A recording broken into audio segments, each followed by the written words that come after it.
President Ziaur Rahman বঙ্গোপসাগরকে দেখাতে নেননি, আসলে বঙ্গোপসাগরকে উপলক্ষ করে তিনি বাংলাদেশের গভীরতা গাম্ভীর্যতাকে দেখাতে চেয়েছেন আমাদের সন্তানদেরকে, এবং সমুদ্রের উপরে আকাশ কেমন সেটি তিনি দেখিয়েছেন তার সন্তানদেরকে। তখনকার সময়ের সবচেয়ে মেধাবী ছেলেরা, তাদের দৃষ্টিকে তিনি একদিকে সমুদ্রের দিকে নিক্ষেপ করেছেন, আরেকদিকে সমুদ্রের উপরে থাকা আকাশকে দেখিয়েছেন।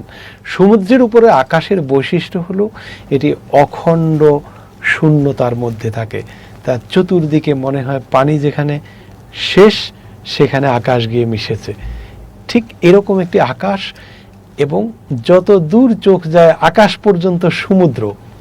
এতে এই ছেলে মেয়েদের হৃদয়টাকে স্ফীত করার একটি কাজ করেছেন। তার বড় স্বপ্নটাকে তিনি এই ছেলে মেয়েদের মধ্যে ঢুকিয়ে দিতে চেয়েছেন। একদিকে কর্নেল তাহের, মানে যেটা তার আদর্শিক ব্যক্তিবর্গ বলেন, বা আমরা যদি ইতিহাস নির্মমভাবে পর্যালোচনা করি, তিনি একটি সমাজতান্ত্রিক রাষ্ট্র প্রতিষ্ঠার স্বপ্ন দেখেছিলেন কর্নেল তাহের, নিঃসন্দেহে, সেটা বাঙালি জাতীয়তাবাদের উপর ভিত্তি করে। অন্যদিকে প্রেসিডেন্ট জিয়াউর রহমান এদেশের বিশ্বাসের উপর দাঁড়িয়ে বাংলাদেশকে পুনর্গঠন করতে চেয়েছিলেন। তো আপনি এই দুজনের স্বপ্নের মধ্যে কি তফাৎ দেখবেন? তফাৎ তো একেবারেই পরিষ্কার। একজন বাংলাদেশকে বুকে নিয়ে চলেন, আরেকজন বাংলাদেশের উপরে চলেন। অর্থাৎ তিনি বাংলাদেশের, এ ব্যাপারে সন্দেহ নাই, কিন্তু বাংলাদেশ তার বুকের মধ্যে ছিল না। আমি ছিল না এই অর্থে বলছি, ছিল না মানে নারীর স্পন্দন ধরতে পারেননি এই অর্থে বলছি যে এখানকার যদি 90% মুসলমান বিশ্বাসী, তার মানে এই নয় 10%কে আমি বাদ দিব, সেটাও না। এখানকার সবাই নাগরিক, কিন্তু কথা হচ্ছে 90% মানুষের স্বপ্ন আর 5 থেকে 7% মানুষের স্বপ্ন, দুটো কি এক হবে? এক হবে না। যেই সমাজতন্ত্র আমাদের এখানে প্রতিষ্ঠা করার স্বপ্ন দেখেছিল, আমাদের সংবিধানের মধ্যে এটা আনা হয়েছিল, এটি তো থাকারও কথা ছিল না। সমাজতন্ত্র যখন পৃথিবী থেকে বিদায় নিচ্ছে তখন আমাদের এখানে ইন করেছে। এটা একটা বিস্ময়কর ব্যাপার। আপনি জানেন যে দ্বিতীয় বিশ্বযুদ্ধের পর থেকে সমাজতন্ত্রের বিদায় ঘণ্টা বেজেছে। প্রথম বিশ্বযুদ্ধ যে হলো 1917-তে, এরপরে মোটামুটিভাবে সোশ্যালিজম পৃথিবীতে বহু দেশে ছিল, দ্বিতীয় বিশ্বযুদ্ধের পরেও ছিল, কিন্তু দ্বিতীয় বিশ্বযুদ্ধের পর থেকে ক্যাপিটালিজম যেভাবে মাথাচাড়া দিয়েছে, সমাজতন্ত্র বা সোশ্যালিজম সেখানে আর দাঁড়িয়ে থাকতে পারেনি। কারণ কৌশলগত কারণে, সিস্টেমগত কারণে, সায়েন্টিফিক পদ্ধতিতেও এটি আর টিকে থাকতে পারেনি। আর এখন তো নাই, সারা পৃথিবীতে এখন আর সোশ্যালিজম নেই। তো কর্নেল তাহেরেরা যে সময়ে বাংলাদেশে সমাজতন্ত্র প্রতিষ্ঠা করার চেষ্টা করেছেন, এবং কর্নেল তাহেরদের সাথে আরও কেউ ছিলেন যারা বৈজ্ঞানিক সমাজতন্ত্রের কথা বলতেন, সেগুলো পৃথিবী থেকে বিদায় নেয়ার সময়ই তারা এখানকার ছাতাটা মেলতে চেয়েছিলেন। এই প্রসঙ্গে তালুকদার মনিরুজ্জামান একটা কথা বলেছিলেন, রাষ্ট্রবিজ্ঞানী, যে এই মাটির সঙ্গে আসলে বামপন্থা যায় না।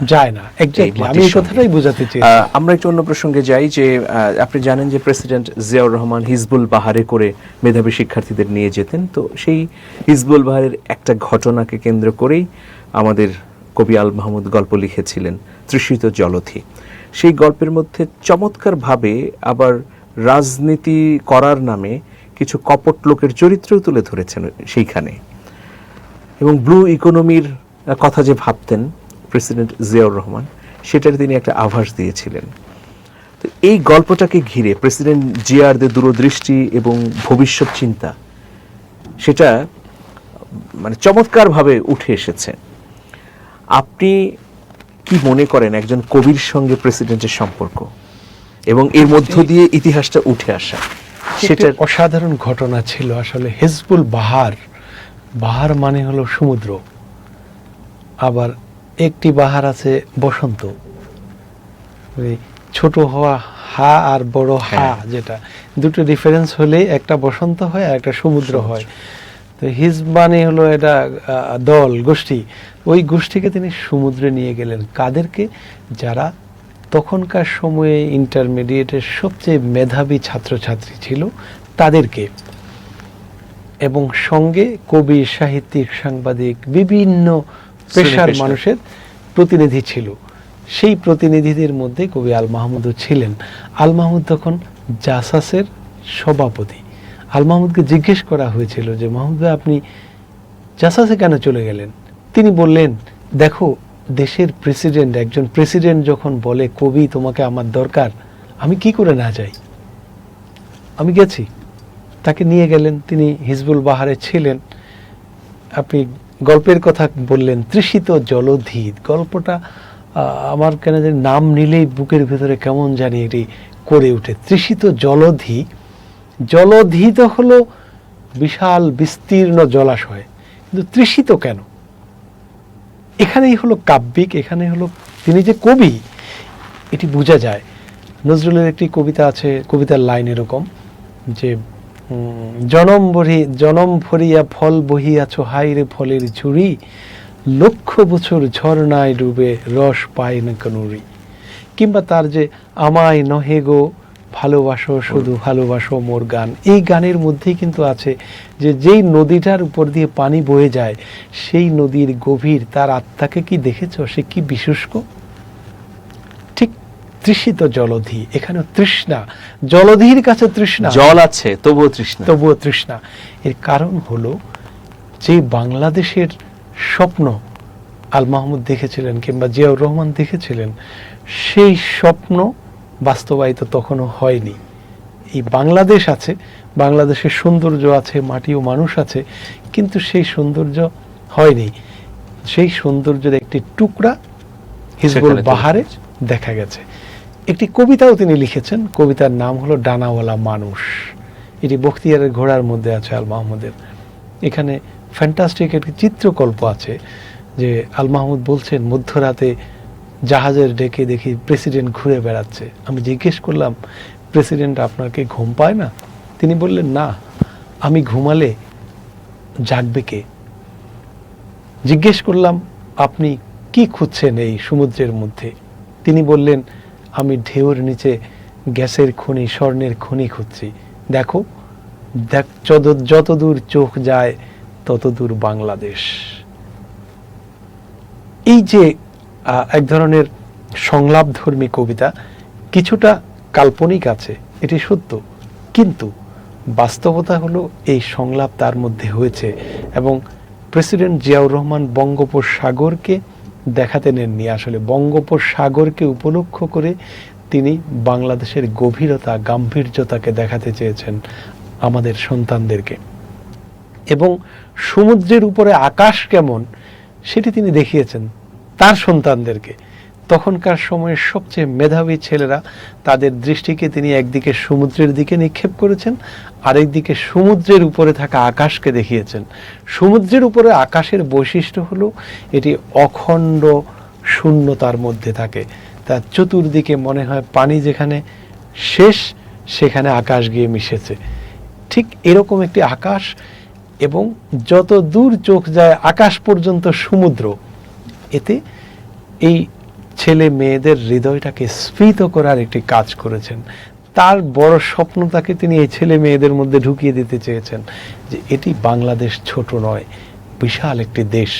এই বিশাল দেশটি দেখো বঙ্গোপসাগর ধারণ করে আছে। আকারে ছোট, কিন্তু বাস্তবে ছোট নয়।